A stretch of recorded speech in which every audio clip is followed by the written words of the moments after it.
Olá pessoal, tudo bem? Vamos então retomando as nossas gravações acerca do mágico do direito civil, falando mais especificamente sobre a responsabilidade civil. Num primeiro momento, nós já trouxemos uma introdução, e essa introdução nós dividimos em 3 partes para ser mágico, né? Pai, Filho e Espírito Santo, Isis, Osíris e Horus, Eusates, Poseidon. Falamos para vocês, né, de um conceito, trouxemos, né, nada mais, nada menos do que as classificações e dos elementos necessários e imprescindíveis para a existência da responsabilidade civil, que é a conduta, nexo causal e dano. Vamos daí para o tópico de número 2. Um tópico que, de certa forma, né, tem bastante interesse no assunto que será abordado a partir de agora, a partir desse bloco, que foi a teoria do risco. E por que traz um certo interesse? Porque a teoria do risco, né, nos explicou um pouco sobre a responsabilidade civil objetiva. Responsabilidade essa que dispensa, né, que prescinde o que? Análise de culpa e análise de dolo. Fomos além e adentramos no nosso tópico de número 3, as situações das excludentes da responsabilidade. Hipóteses que, se fizerem presentes, debelam a indenização. E aí ventilamos, né, estado de necessidade, legítima defesa, exercício regular de um direito, trouxemos para vocês, por demais, no caso, a culpa exclusiva da vítima, caso fortuito e força maior, né, e tudo mais. A partir de agora, quero trazer o tópico de número 4. E vamos, Luiz Fonsi, vamos despacito. Qual que é o tópico de número 4? Quero falar sobre o assunto da responsabilidade civil indireta. Responsabilidade civil indireta. Mais uma vez, responsabilidade civil indireta. Show, sem grandes entraves, sem grandes dificuldades. Vou trabalhar essa responsabilidade civil indireta em 3 partes. E por que 3? Porque 3 é mágico, é Harry, Rony e Hermione, é Han, Luke e Leia. Então falaremos dessa responsabilidade civil indireta também em 3 partes, para a gente manter essa parte holística, né? Falaremos então da responsabilidade civil 1, por fato, né, do animal. Então, primeira parte, por fato do animal. Segunda parte, responsabilidade civil por fato da coisa. E, derradeiramente, falaremos, né, da responsabilidade civil por ato de terceiro. Então, fato de animal, né, fato da coisa e ato de terceiro. Show, sem grandes dificuldades. De qualquer forma, quero trazer, antes de tudo, uma ideia inicial. Que ideia inicial você vai falar? O seguinte, lembre-se que dentro da teoria do risco, eu disse a responsabilidade objetiva. Eu falei que é uma responsabilidade que dispensa análise de culpa e dolo. A responsabilidade civil indireta também. Por isso que ela é interessante. São hipóteses legais, tipo o liberato, domingo legal. Então, hipóteses legais, né? Do que? De responsabilidade objetiva. Hipóteses, em outras palavras, em outros dizeres, né? Que a própria lei fala da dispensa da análise de culpa e da dispensa da análise de dolo. Ou seja, caiu na prova, no certame, né? OAB, concurso público, não importa, né? É responsabilidade civil indireta, dá aquele sorrisinho, né? E marca a responsabilidade objetiva, sai para o abraço, sem grandes dificuldades, sem grandes entraves. Então, responsabilidade civil indireta, né, nos traz a responsabilidade objetiva. Show, que legal, tô empolgado, e eu também. De qualquer maneira, antes de também falar da responsabilidade por fato da coisa e por fato do animal, eu quero trazer um outro elemento. Qual outro elemento? A chamada teoria da guarda. Teoria da guarda? Isso, teoria da guarda. Essa teoria da guarda é uma teoria que foi esculpida, talhada, cunhada por quem? Pelos doutrinadores franceses, né? Ripert, Planiol. E o que ela fala? Ela, na verdade, ela vai indicar o indivíduo que será responsabilizado. A gente sabe que a responsabilidade é objetiva. Já disse, a gente sabe que essa responsabilidade não precisa de dolo nem culpa. Tudo bem, mas quem que vai ser responsabilizado? É a teoria da guarda que nos traz essa resposta. E qual que é a resposta? A resposta é a seguinte, né? Será responsabilizado aquele indivíduo que possui o comando sobre o animal, aquele indivíduo que possui o comando sobre a coisa. Então, essa teoria da guarda é bastante utilizada para fato de animal e fato da coisa. Fato de animal e fato da coisa. O comando. Quem que pode ser? Pode ser o proprietário, mas não somente ele. Não somente ele? Não. E eu vou trazer uma grande explicação para vocês. Qual a explicação?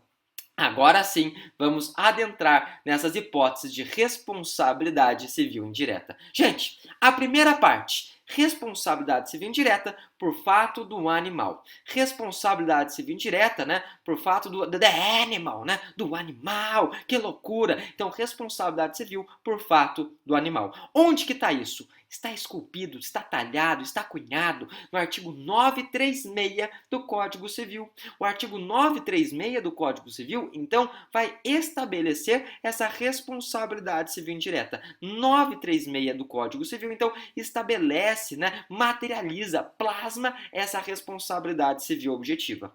Eu disse que essa responsabilidade civil objetiva, ela é de quem? Ela é do dono, né? Ou daquele que tem o comando. É a teoria da guarda. Tem como explicar? Tenho. Vou dar então dois exemplos para vocês. Dois exemplos? Dois exemplos. Primeiro exemplo, né? Vocês não sabem, esse exemplo aconteceu comigo. Eu, quando era criança, eu estava, na verdade, viajando na cidade de Campos do Jordão, né? A minha mãe é de Campos, tudo bem. E daí eu estava correndo na rua, né? Ali perto da onde a minha avó possuía uma casa. Eis que sai um cachorro e me morde. Um cachorro saiu de dentro da casa, igual aquelas portinholas, né? Que tem naqueles filmes estadunidenses. Ou seja, o cachorro saiu, pá, me mordeu e voltou.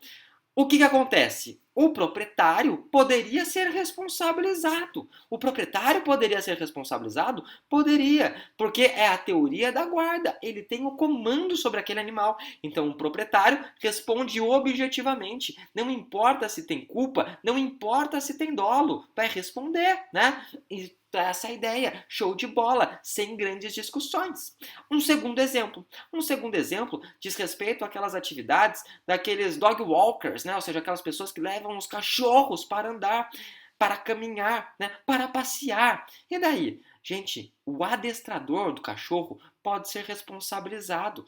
Se um cachorro que está com ele morde alguém, quem que pode ser responsabilizado? O adestrador, e não só o proprietário, porque naquele momento quem tinha o comando sobre o animal era o adestrador, era o sujeito que levava o cachorro para caminhar. Então a teoria da guarda nos traz as respostas do indivíduo que será responsabilizado de forma objetiva pelo fato de um animal. Artigo 936 do Código Civil. Mas o que surge, né? O que muitas vezes acaba sendo indagado nos certames, que acaba sendo perquirido, né, em prova da ordem dos advogados, em prova também por demais, né, dos concursos públicos. O seguinte, animal na pista. Vocês não sabem, eu estava lá na BR-101, Tony Tornado, né, nas curvas da estrada de Santos. Eis que de repente um animal invade a pista e eu abalroo, ou seja, eu bato no animal com meu veículo automotor. O animal é jogado, né, à altura, ele cai aí e falece, né? Passa dessa para melhor, a criatura conhece o criador, vai ver a grama nascer por baixo, veste o paletó de madeira, dá o último suspiro e faz o desenlace. O meu carro destruído, o meu carro detonado, mas graças a Deus, tudo bem comigo, né? Show de bola. Foi um exemplo, não aconteceu, mas foi um exemplo. Beleza. Quem será responsabilizado por esse animal na pista, né? Haverá responsabilidade, né?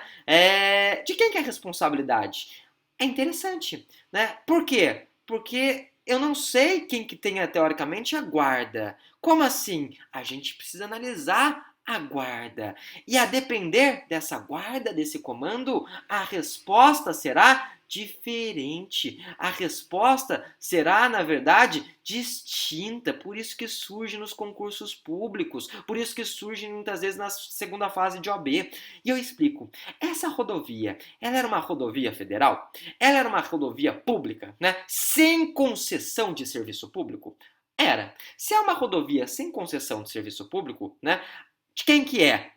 A responsabilidade, nessa hipótese, é responsabilidade do Estado. Só que a responsabilidade do Estado aqui é uma responsabilidade subjetiva. O Estado, né? Então, tem que demonstrar que o Estado ele agiu por culpa, ou seja, ausência de fiscalização, para buscar essa eventual indenização. Diferentemente do que acontece se eu tenho uma rodovia que, de certa forma, está privatizada, né? Ou seja, há uma concessão de serviço público, exemplo, como acontece com a Carvalho Pinto. Por quê? Porque nessa situação, nessa hipótese, se de repente eu bato o meu carro em algum animal que está na pista, a responsabilidade da concessionária, né, que está prestando esse serviço público, ela é uma responsabilidade objetiva, ou seja, responde independente de dolo e de culpa, e em razão, né, do que? Do Código de Defesa do Consumidor. Essa, então, é a nossa melhor resposta do direito. Quando perguntarem, animal na pista, vocês falarão, depende, depende. Depende do quê? Estamos falando de uma concessionária, ou seja, concessão de serviço público ou não. Não é concessionária. Não é concessionária, momento TikToker, né? Não é concessionária, responsabilidade subjetiva do Estado, né? Tem que demonstrar a ausência de fiscalização. Tem a concessionária, foi teoricamente privatizada, não é isso? Ou seja, responsabilidade objetiva, não precisa da análise de culpa e de dolo, né? Show de bola, em razão do Código de Defesa do Consumidor. Bem, dito isso, então, terminamos essa primeira fato, né, de responsabilidade civil indireta, que foi pelo fato do animal. No próximo bloco, falarei com vocês sobre a responsabilidade civil indireta acerca do fato da coisa. Até lá, deixo para vocês um forte abraço e, obviamente, excelentes estudos. Até mais, gente. Tchau, tchau.